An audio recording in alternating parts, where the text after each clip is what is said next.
안녕하십니까. 조세 전문 변호사 고성추입니다. 오늘의 주제는 내가 번 돈은 허투루 못 쓴다 라는 내용입니다. 어떤 SNS에서 글을 봤는데요. 그분이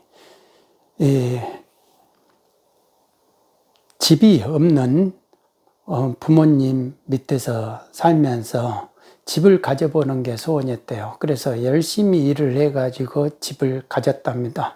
그렇게 해서 이제 돈을 모아서 이제 다주택자도 되어보고 또 그거 이제 다시 사업이 안 돼가지고 다시 그거 처분하게 되고 지금은 이제 집 한 채를 가지고 있고 그래도 이제 사업이 5년 전에는 이제 잘 돼가지고 이제 넉넉하게 쓸 정도가 됐는데 그런데 그동안 본인을 위해서 이렇게 돈을 써본 것이 없다라고 가령 이제 식당을 가서도 돈 10,000원 이상의 이렇게 음식을 사 먹어본 적이 없다라는 겁니다. 최근에서야 우리가 이제 돈을 다 쓰고 많이 쓰자라고 이렇게 아내랑 같이 상의를 하면서 2인분짜리도 이제 시켜 먹고 뭐 그런다고 그래요. 그런데 지금까지 해왔던 것이 근면검소밖에 안 되니까 아내가 하는 말이 우리가 아무리 해봐야 돈 쓰지 못한다 라는 겁니다. 옷도 허름하게 입고 다니고요. 그러다 보니까 고급 승용차에서 차에서 내리는데 허름한 옷차림으로 내리니까 남들이 다 저 사람이 직접 모는 사장이 아니고 운전기사 같다. 그러면서 어떤 사람이 운전기사가 그렇게 옷을 허름하게 입으면 되겠냐. 옷을 잘 입고 다녀라. 사장에 대한 예의다. 라고 이렇게 충고도 해줬다고 합니다.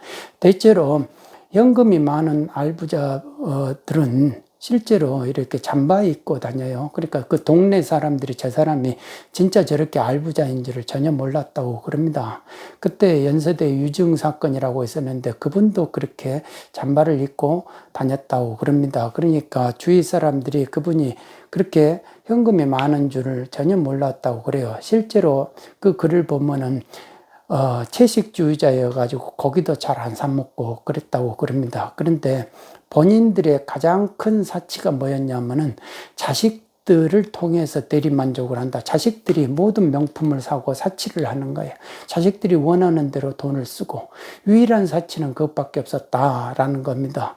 그러니까 결국은 부모가 근면검소해가지고 돈을 쓸 줄 모르는 거예요. 그래서 돈 쓰는 방법 좀 가르쳐 주세요 라고 이렇게 글을 올렸더라고요. 근데 방법을 가르쳐 줘도 쓰지를 못한다. 결국은 근면검소밖에 없으니까 그래서 이제 대리만족을 할 수밖에 없다라는 겁니다. 그러면은 그 대리만족을 하는데 자식들 위해서 돈 벌었다고 하는데 나중에는 보면은 갑을 병이 있으면은 이것도 이제 언론 기사를 보니까 각각 10억씩 다 이렇게 해줬다 이거야. 10억씩 10억씩 이렇게 다 나눠줬다. 나눠주고 이제 공평하게 여기는 이제 현금이고 여기는 주택이고 여기는 주식이다 이거예요. 그러니까 너희들끼리 골라라. 골라가라. 그러니까 갑은 현금을 선택했고 을은 주택을 선택했고 병은 주식을 선택을 했다 이거예요. 그런데 지금 와가지고는 생전에 이렇게 해가지고 싸우지 마라 이렇게 해서 형제간의 우애가 최고다라는 식으로 이렇게 해서 다 정리하고 갔다 이거예요. 그런데 나중에 사후 후에 이 사람들끼리 지금 싸우는 거 형제들끼리 아니 돈 10억씩 다 줬는데 왜 싸우냐 이거예요. 왜 그러냐면 이 사람이 현금만 가져가지고 돈은 현금이니까 현금 10억이 뭐 불어봐야 그 얼마나 불어지겠냐고 오히려 까먹지만 않으면 다행이죠. 그런데 이 주택 가진 사람이 지금 부동산 가격이 올라버려 가지고 30억이 돼버린 거예요. 이 주식 가진 사람은 어떻게 뭐 바이오 주식이어 가지고 80억이 돼버린 거예요. 그러면 이 10억 가진 사람 입장에서는 이게 바로 자기가 벼락 거지가 됐다고 생각하는 거고 이 사람들은 벼락 부자가 됐다고 생각하는 거죠. 그래서 그 마음이라는 게 이렇게 해서 싸움이 벌어진다 이거죠. 자기는 마음을 비웠다고 욕심 없다고 생각하고 별로 이렇게 돈에 대해서 욕심을 가지지 않았다고 생각하는데 막상 이렇게 상대가 형제들이 이렇게 돈을 자산 가치가 올라갔네 하는 순간에 뭔가가 본능에 마구마구 막 없던 본능이 갑자기 그냥 확 마그마처럼 튀어나오는 걸 보게 된다 이겁니다. 그러니까 알 수가 없는 거죠. 욕심이라는 거는 자기 의도하고 관계없이 어느 시면에 있다가 이런 일이 벌어지면 상대적인 거에 항시 이렇게 비교가 되면은 그때 확 일어난다 이겁니다. 그래서 그러면 이거를 어떻게 해야 되느냐. 결국은 이제 싸움을 할 수밖에 없다라는 겁니다.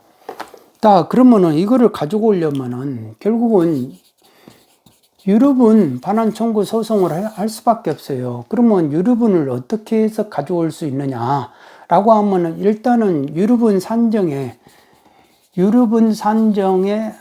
기초액이라고 하죠. 기초액을 찾아야 돼요. 여기에다가 이제 유류분 비율을 곱하기 때문에 내가 이제 가져와야 될 권리가 생기는 거예요.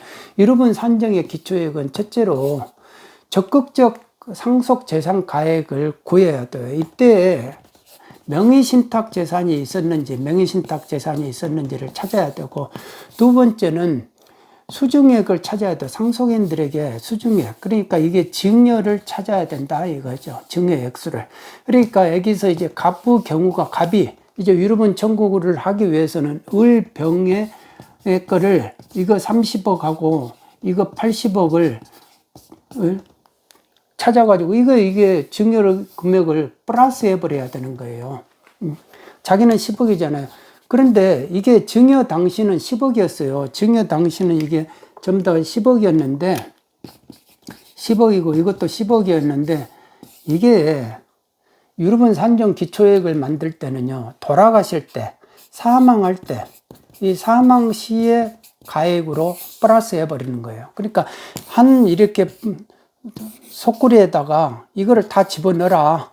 나 10억 넣고 너 이게 사망 당시 보니까 지금 30억 됐다. 30억 넣어라 이거예요. 너 80억 됐지? 80억 넣어라 이거예요. 그래가지고 이거를 다 합하면은 이렇게 40억에다 120억이 되잖아요. 120억 가지고 법정 상속분 나누고 이렇게 해가지고 우리가 비율 또 2분의 1 해가지고 우리가 이걸 가지고 나누자. 나는 그러니까 10억밖에 못 받으니까 나머지 금액 나눠서 내 금액만 유류분 걸린 만큼 내놔라. 이렇게 돼버리는 거예요. 그러니까 유류분 산정 기초액의 이 증여액이 증여 당시 기초액 10억이 아니고 사망 당시에 그 가액이 30억, 80억을 플러스 하게끔 돼 있기 때문에 그러니까 유류분 소송, 반환 청구 소송이 끊이지 않는다 이겁니다. 지금 자산 가격이 다 올라가 버렸기 때문에 유류분 소송이 그렇게 많이 증가가 된다 이겁니다. 그러니까 너희들끼리는 절대 싸우지 마라. 예? 부모가 이렇게 근면검소하게 다 너희들만 위해서 살았다. 평생을.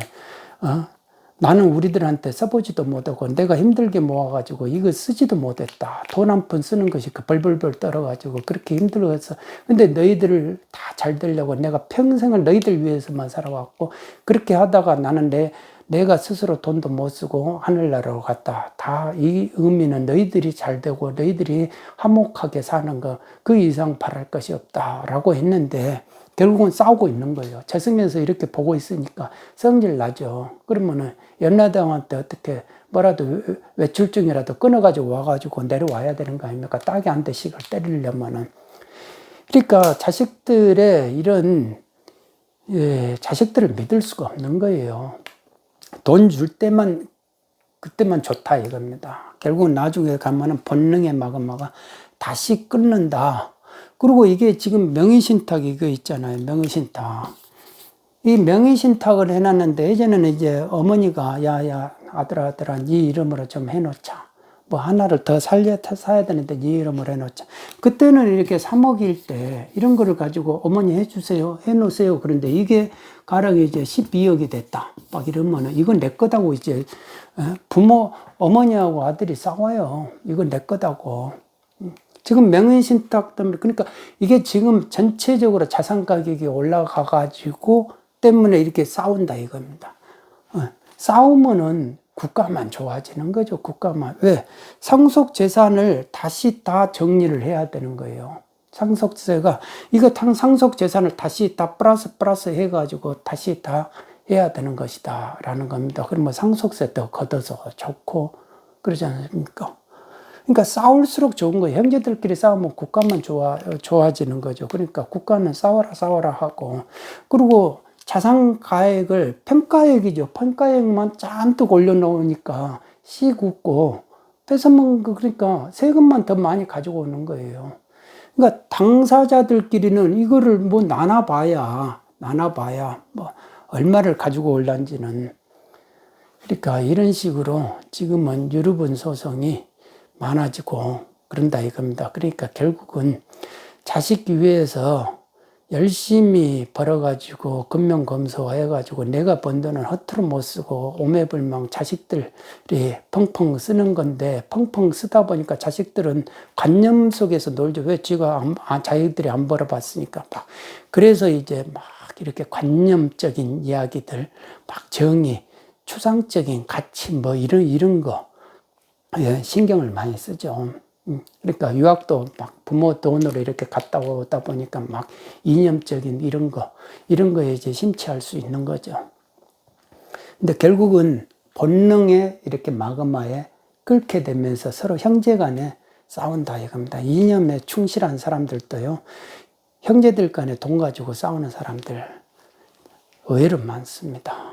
그게 이념이 해결해 줄 것도 아니고요. 종교 신앙이 아무리 신심이 두터워도요, 결국은 돈 앞에 이렇게 서로가 싸우고 있다. 그거를 내 옆에 이웃들을, 사례들을 가만히 지켜보시면은 사람이라는 게 마음은 알 수가 없다. 이거 내가 내 마음을 마음을 비웠다, 욕심이 없다. 그거는 생각 안 했을 때 이야기고, 이런 일이 딱 벌어지면 결국은 없던 욕심이 나오는 게 아니고 있던 욕심이 그때 깨워가지고 딱 발동이 된다라는 겁니다. 사람의 본능이 그 정도로 무섭다, 그런 겁니다. 오늘은 여기까지 하겠습니다. 여러분 모두 건강하시기 바랍니다. 감사합니다.